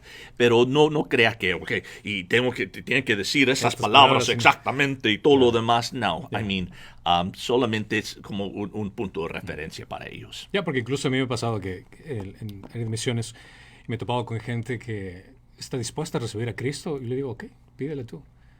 Y yo ni siquiera he tenido que guiarle en oración y esta persona abre su corazón y puedo ver al Espíritu Santo que pone las palabras que, wow, es una oración mucho mejor de lo que yo hubiera podido haber hecho, que repito o algo por el estilo. Entonces, considera, muchas veces a veces llegas a presentarle el problema del pecado, puede que en otras ocasiones a otra persona le compartas el Evangelio, a otra persona puede que ya le toque y quiere recibir a Cristo en ese momento y puedes ayudarle a entender lo que implica el hecho de recibir a Cristo. Entonces, puede ser cualquier aspecto, pero es obediente. Y otra cosa es que he escuchado es gente decir, ¿has recibido a Cristo? Sí. ¿Cómo lo sabes? Es que dije la oración. Pero no han entendido nada de que este es su pecado, que Jesús es su Salvador, pero repitieron este abracadabra y pensaron que eso es la solución. Por eso hay que tener mucho cuidado también en enfatizar la oración como diciendo esto es lo que te salva. No, entiendas el Evangelio, la oración es el canal de llamada, que por ponerlo de esa forma, que te conecta con Dios. No es la llamada, sino es el mensaje que se pasa por esa llamada y el entender que Cristo, la muerte de Cristo fue lo que nos redimió de nuestros pecados. Bueno, y la conversación aquí termina de esta forma.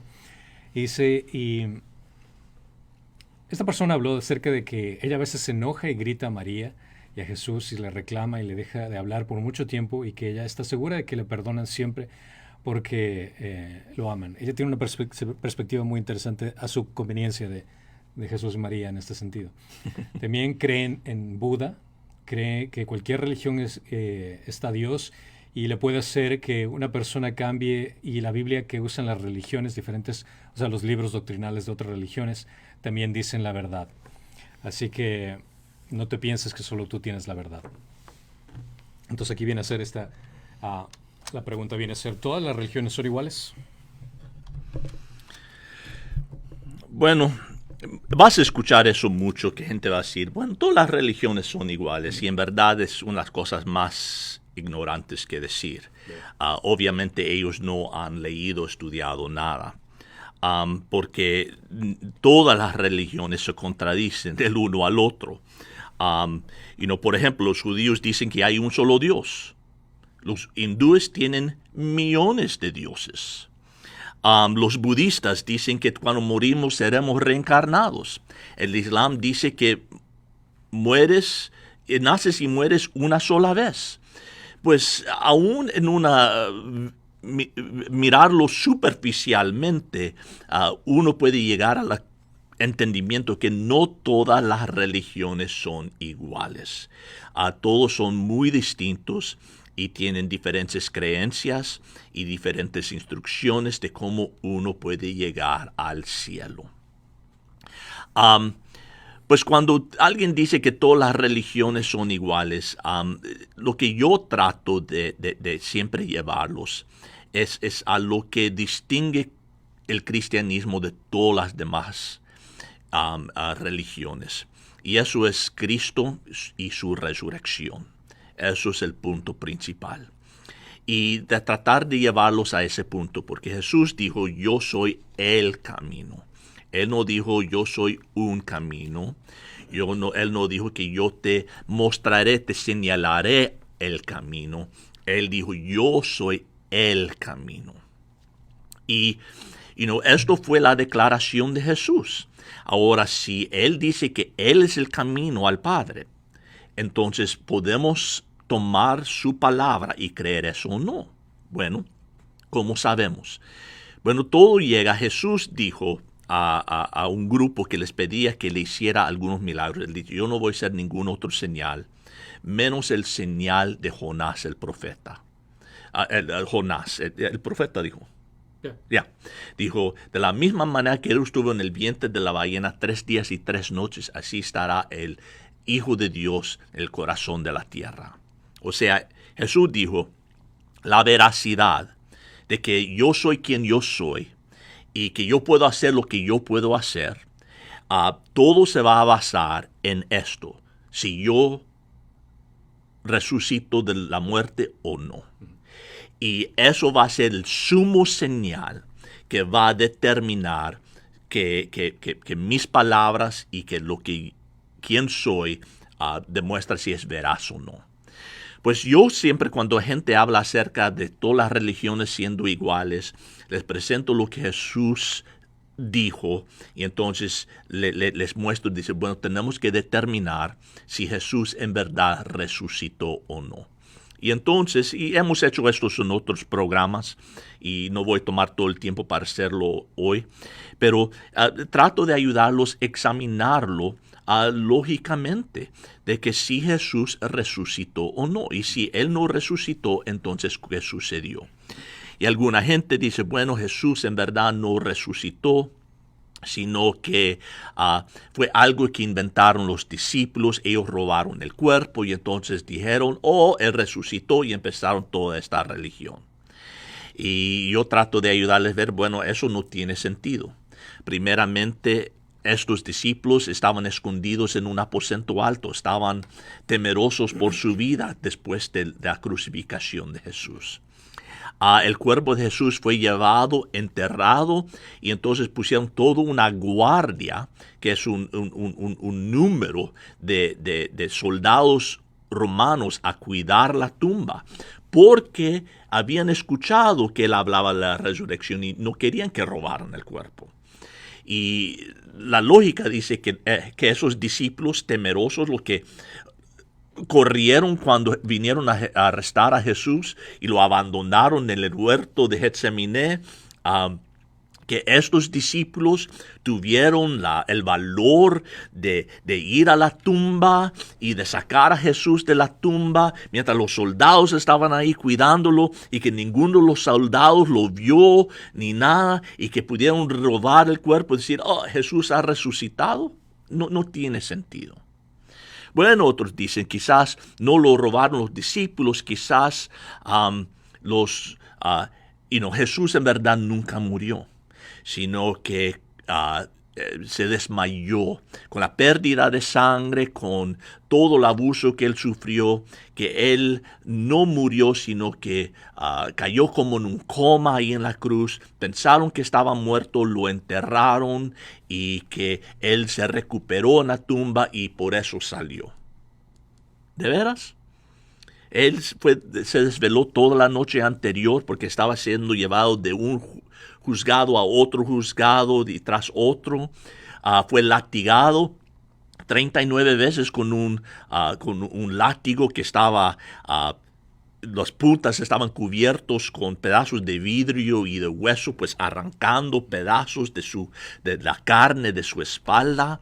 Y entonces fue llevado y traspasado con 3 clavos, uno en cada muñeca y uno por los calcañares. Colgó ahí por 6 horas.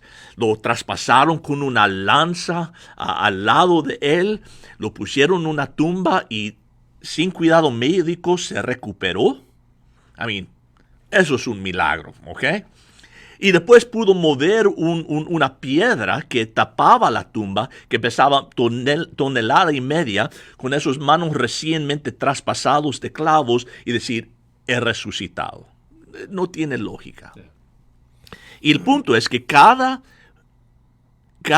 opción que miras es más y más ridículo pensar que él en verdad no murió.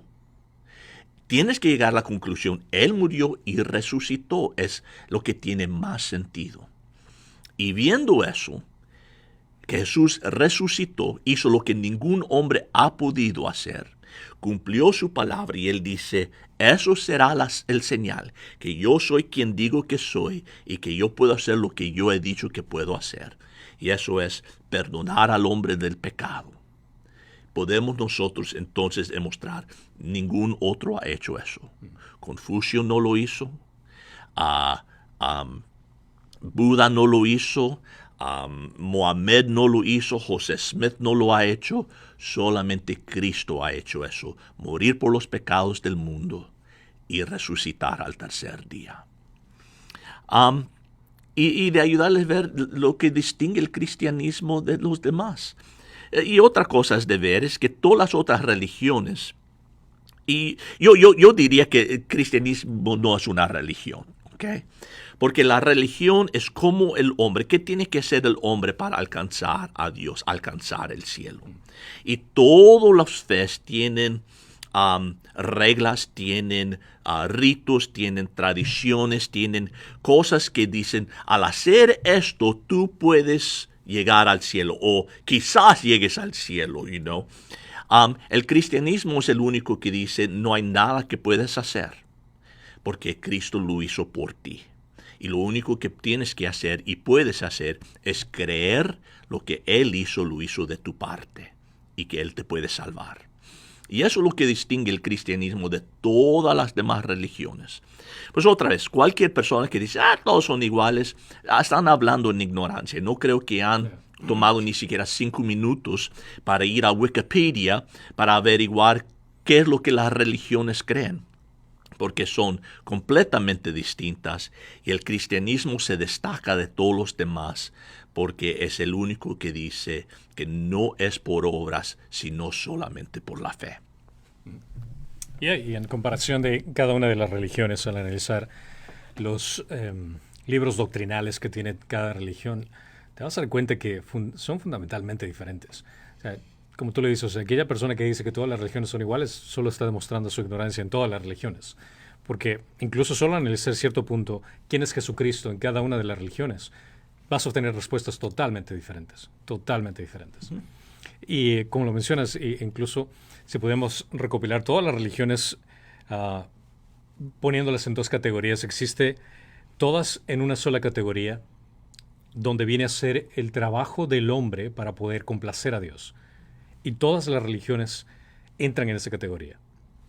Puede ser mormones, testigos de Jehová, católicos, romanos, budistas, nómbralo. Son actitudes que el hombre tiene que hacer para complacer a Dios. Mientras que en el otro lado tenemos el cristianismo bíblico, donde es una intervención divina, donde Dios es el que se encarga de restaurar nuestra relación con Él, de reconciliarnos con Él. Es una gran diferencia el hecho de que otras religiones dicen, tú tienes que hacer cosas, cuando el cristianismo bíblico dice, ya fueron hechas por Dios. Gran diferencia. Y bueno, esta fue toda la conversación que tuvo. Espero que hayan podido entender ciertos puntos importantes por considerar la próxima vez que tengas una conversación de este sentido. Y sobre todo pedir a Dios que abra el corazón de la persona, porque muchas veces el responder intelectualmente, la gente no le interesa cuando el problema es moral. Muchas veces me he topado con gente que he conversado con ellos, me dicen, no, yo no creo en la Biblia, en lo que dicen las Escrituras, o tienen dudas con respecto a la resurrección, o lo que sea, o cualquier tema bíblico que tienden a usar eso como excusa. Y antes de comenzar a tratar de explicarles, intento con esto. Déjame decirte, si es que puedo responderte de una forma razonable y coherente la pregunta que tienes, despejando tus dudas, ¿entregarías tu vida a Cristo? Y casi la mayoría de veces la respuesta es no. Entonces tú no tienes un problema intelectual, tú tienes un problema moral, porque ya de por sí tú decidiste rechazarlo. Entonces tú no estás en busca de la verdad, tú únicamente estás rechazando una verdad por conveniencia moral, porque la mayoría de personas no quiere estar sujetas a un Dios, a tener que responder a un Dios. Y prefieren crearse su propio concepto de Dios, como el caso de esta persona que dice que se enoja con María, con Jesús, y que la Biblia es anticuada, cosas por el estilo. Esta persona está creando su propia religión, está creando su propio ídolo mental, que no existe. Es una farsa, es una mentira, que lamentablemente va a tener que encarar al Dios verdadero, como lo mencionan las Escrituras, y va a tener que responder por toda su vida.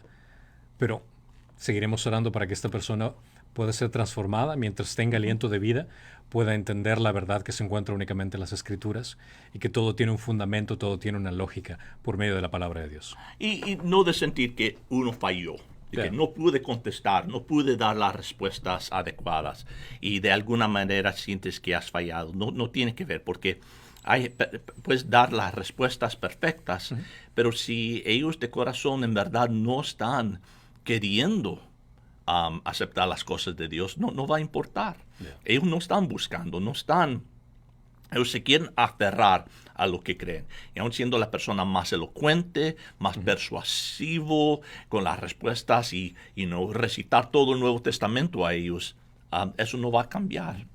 Claro ejemplo, el caso de eventos que tenía Ravi Zachariah, que era un increíble, era un ser humano. Al leer su biografía, me enteré de este hombre que le encantaba leer y apologética fue su pasión.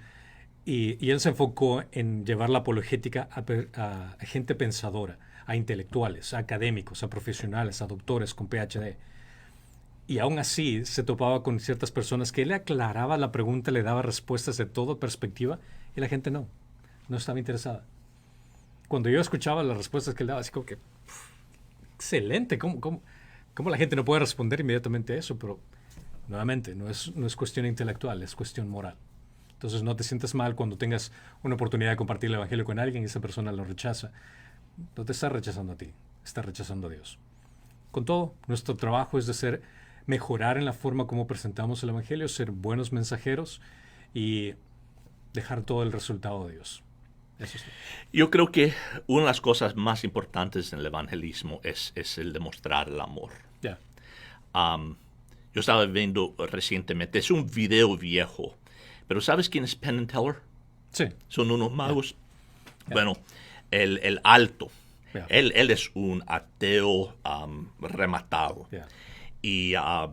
Y vive una vida bien inmoral también, pero él hizo un video donde él habló que acerca después de uno de sus shows, vino un hombre y le regaló una Biblia. Y él expresa, Penn, no sé cuál de los dos, es el alto. Y él está hablando, diciendo, yo no creo en estas cosas, pero de la forma que vino a mí, y puedo ver que fue sincero y no vino con mala actitud y me dio la Biblia diciendo, yo quiero darte esto porque yo creo que Jesús es el camino. Y yo podía ver en lo que él comparte, que lo que le impactó Claro. fue el amor y la sinceridad de este hombre. No fue lo que el hombre dijo, no fue lo que le regaló, porque dice que era uno de sus Biblias robados del hotel, pero fue el amor y la sinceridad. Y yo miré ese video y yo digo, wow, eso es en verdad la clave. Es demostrar amor y ser sincero y de demostrar esa preocupación por el individuo. Yeah. Y también me gustó el comentario que hizo después de esto, es el hecho de un comentario que un ateo hace a los cristianos diciendo, si es que realmente crees lo que dice este libro, si realmente confías de que existe un cielo y existe un infierno, deberías explicarlo y compartirlo a todo el mundo, porque sería un acto de odio el saber que existe un cielo y un infierno y no compartirlo. Un ateo dijo esto. Yeah. Increíble, o sea, tiene toda la razón. Si realmente crees que existe el cielo y el infierno, el quedarte callado implica solo decir a la persona, vete al infierno. Pero yo sé la respuesta, yo sé el Evangelio, pero mi temor, mi vergüenza es más grande que esto. Piénsalo.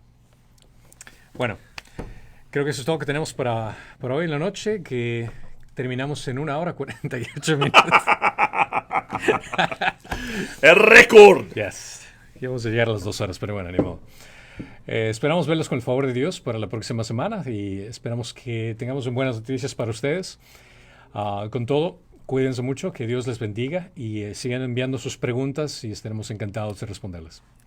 Que Dios los bendiga. Que Dios le bendiga.